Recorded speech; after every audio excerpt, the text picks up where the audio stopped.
4. Will it be the flying mare from down under to strike once again on the Knavesmire, emulate her compatriot Hortensia over 10 years ago? Believing and Pontos will be the last pair forward for the Coolmore Wootton Bassett Nunthorpe. Here's Stuart Machin. Ready, 5 furlongs. They're off. The Coolmore Wootton Bassett Nunthorpe, and Clarendon House came sideways out of the stalls, completely missed it, tailed off. Pontos on the right, showing customary blazing early speed, chased by Bradsell in a red and white jacket and Starlust in the pink and green to the nose-banded grey azure blue. Down the left, Washington Heights in the beige colours with Big Evs in the red and blue, and then As4 in a striped jacket. Further back to Frost at Dawn, and then Believing and Macarover, and So Majestic, and last of all is Clarendon House, and they're going through halfway at 43 miles an hour, and Bradsell in the red and white has moved through to take over here. On the left, Big Evs, Washington Heights in the beige, As4 are now beginning to run on. Pontos on the far side, Bradsell leading them down towards the last furlong, 3 lengths ahead. As4 are coming out of the pack, also running on quite strongly is Starlust down the near side. Believing is beginning to flash home. Bradsell in front, clinging on grimly, and Bradsell wins the Nunthorpe. Very close for second between Believing and Starlust. As4 a close up in between, and those 4 dashed away. You couldn't have written it better for Bradsell today, and he's won another Group 1. He's given Holly Doyle another Group 1. He has taken the Coolmore Wootton Bassett Nunthorpe in style. Clinging on from Believing, who's run another fine race in second. Starlust third, the course specialist. As4 has covered herself with credit again in 4th place, and they're ahead of Pontos. Great run from Pontos in 5th, ahead of Washington Heights, Macarover, Big Evs, Azure Blue, and Frost at Dawn, and then a break to the others. But victory goes the way of Bradsell. A Coventry winner as a 2-year-old, a King's Stand winner as a 3-year-old, a Nunthorpe winner as a 4-year-old, every time ridden by Holly Doyle, exquisitely trained by Archie Watson, who's brought this horse back from the easy list to strike in a stakes race in France and put him bang on for this. It was to his great advantage today that he was drawn in stall 3 behind the trailblazing Pontos, but even Pontos couldn't lead Bradsell far enough, Martin. You have to say, Nick, what a great training performance from Archie Watson. This horse had a setback, missed a bit of time. He won in France, a listed race. It was on slower ground than he wanted, but it was a very workmanlike performance. But today was scintillating. It was a red-hot, scorching pace set by Pontos and Mikel Barcelona, and the rest of the field struggled to get into it. But Bradsell travelled in a nice rhythm and was the only horse that could live with the early pace.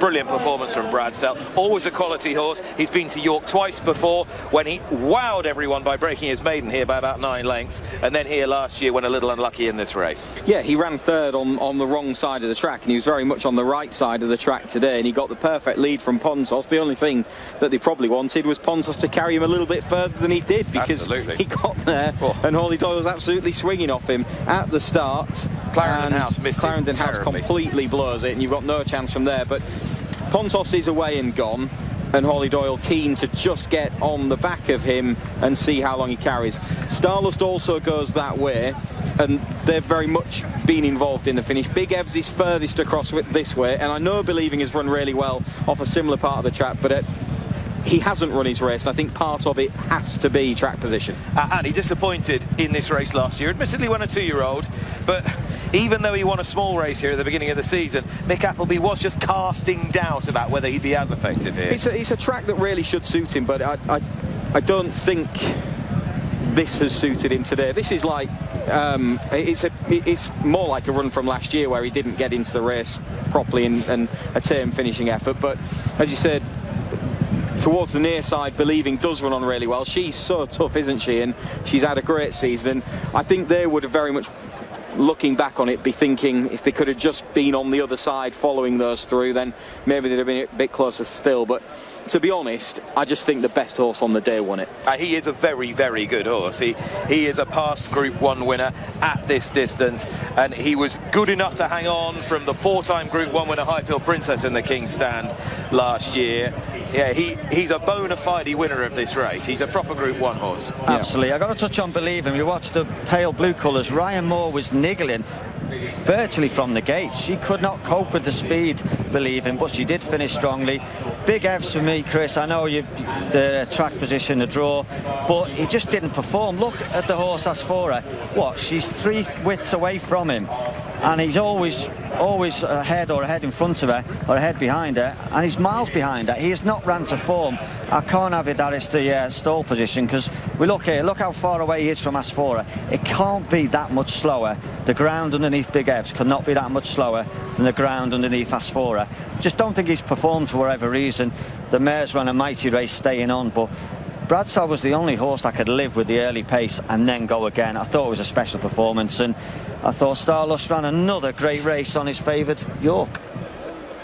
He got what he wants, didn't he, Starlust? He got a good pace to aim at, and he's doing his best work late on, and that's a huge run from him in defeat. But Bradsell was dominant, really, and he just went through the race so comfortably that he looked the winner for such a long way. It would have been a massive shame, to be honest, if one of the others had collared him, because you'd have just felt that somehow the best horse on the day had been beaten in a way, and that wasn't how it was. And he looked the winner most of the way. He was the winner at the line, and he was a fairly dominant one, I think. It's a fair point, and Holly Doyle, that's what you call an armchair ride. I know she's had to keep him going in the last half a furlong. She's kept in a nice rhythm, but it was just so easy out of stall 3 and followed the right horse. We'll see it again from the gates. Pontos is so rapid, and in reality, for all he is admirable, Pontos, you wouldn't really have thought he'd have finished 5th in a Nunthorpe.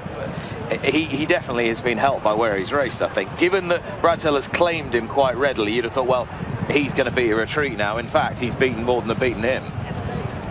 Yeah, he has, and as I say, I do think that he was in the right place, and it's really helped Bradsell that he was there to give him something to follow as well. As I mentioned already, I think you'd have just wanted him there for a little bit longer, ideally. Asphora, she's just caught sort of in the centre without maybe a proper drag into the race that she got at Goodwood, but there's no real excuses for any of them. You can make minor ones, but whether it makes the difference in terms of winning and losing on the day, I think is extremely debatable. And I just think it, as I said already, best horse on the day, wasn't it? We go further back, Nick, to Washington Heights. I thought he ran a blinder, back to 5 furlongs. I think it suited him. I think he was only 5th in the end, or 6th, sorry. But it was a big run in a Group 1. Yeah, he'll probably drop into another nice race at some point, won't he, Washington Heights, I think. For sure. 5 is fine for him. It's certainly fine for this horse, Bradsell. He's just got a lot of quality. He's just got a lot of quality relative to most sprinters, and he's a lot more consistent than most of them as well. Absolutely. You see Holly Doyle, she does make me laugh. She's such a strong rider in a finish, but she kicks those legs up and down, but she's barely kicking the lead cloth. Now, have you got a time, Chris? I think it was 57 something I saw as they crossed the line. 57.34. 57.34 for the Coolmore Wootton Bassett Nunthorpe Stakes.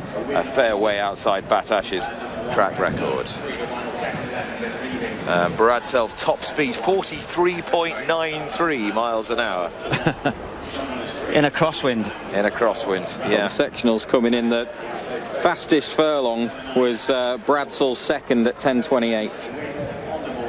He was trapping from the outset, this horse. And just inside that final furlong, George Bowie and Highclere would have thought, oh, we might get there. But Bradsell pulled out that little more. Close home under strong urging from Holly Doyle, and has ended up winning this by nearly a length, 3/4 of a length. Bradsell has returned. Let's tidy up the SPs and the details with Tom. Thanks, Lucky. Yeah, that was hugely enjoyable, wasn't it? What a performance from Bradsell. Some serious sectionals in there, as Martin alluded to, or Chris alluded to, 10.28 and 10.40.